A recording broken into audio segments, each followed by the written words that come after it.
ano ba yan? Oxygen, ano ba yan? Oxygen sensor. Oo, oxygen Tingnan sensor. natin kasi ginalaw yung headers doon ay tatanggalin talaga yung oxygen sensor. I-disconnect nyo yun. Oo.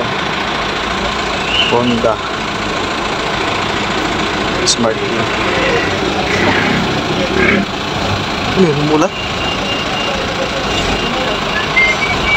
Yo, okay natin. Control module, control system, engine control system. So, read codes. Ayun, permanent.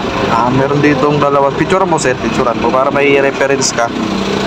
Ayan, bangkwan. Ayan nga, sensor nga. Rear air fuel. Ayan.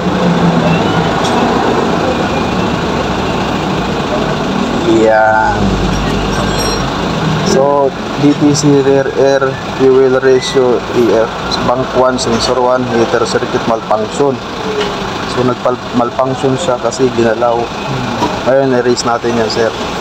Baka kailangan lang siyang reset. So, ayan. Reset natin. Tingnan nyo dun kung mawawala yung ano. Dapat mawala yan.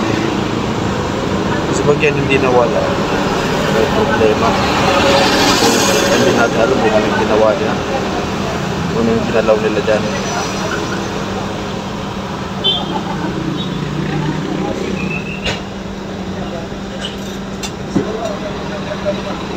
Data and DTC invoice data. Yes. So yes natin, titingnan natin kung wala, dapat mawala.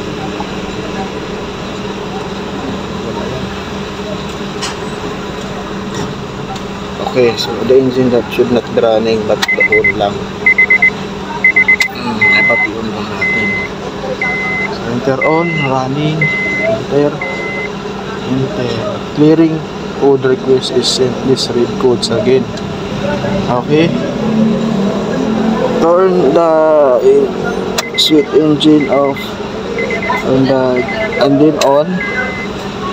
Okay. So tingnan na natin. Oh, system pass. So okay na. Ngayon dapat hindi nalalabas yan.